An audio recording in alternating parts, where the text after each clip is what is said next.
ईश्वरीय विधान अनुसार हर पुण्य का परिणाम, चाहे वह किंचित ही क्यों ना हो, स्वर्ग मिलता है।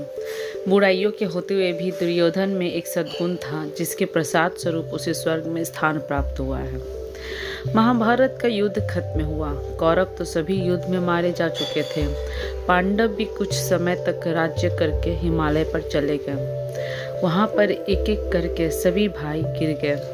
अकेले युधिष्ठिर अपने एकमात्र साथी कुत्ते के साथ बचे रहे और वो स्वर्ग गए।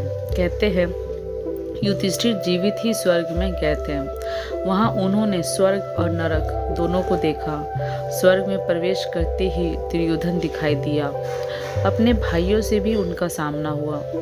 रास्ते में अन्य भाइयों को गिरते समय प्रश्न करने वाले भीम के मन में यहाँ भी जिज्ञासा उठी।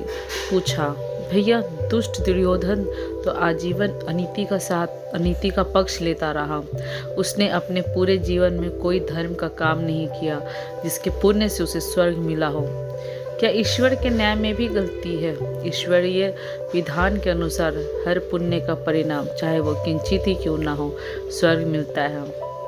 सभी बुराइयों के होते हुए भी दुर्योधन में एक सद्गुण था, जिसके प्रसाद स्वरूप उसे स्वर्ग में स्थान प्राप्त हुआ।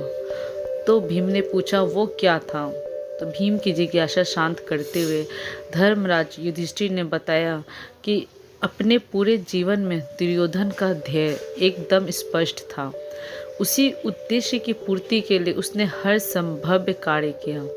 दुर्योधन को बचपन से ही सही संस्कार प्राप्त नहीं हुए, इसलिए वो सच का साथ नहीं दे पाया।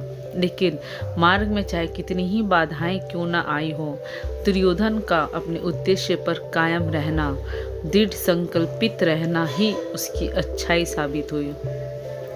युधिष्ठिर ने बताया कि अपने उद्देश्य के लिए एक निष्ठ रहना मनुष्य का एक सबसे बड़ा सद्गुण है। इसी सद्गुण के कारण कुछ समय के लिए उसकी आत्मा को स्वर्ग के सुख भोगने का अवसर प्राप्त हुआ है।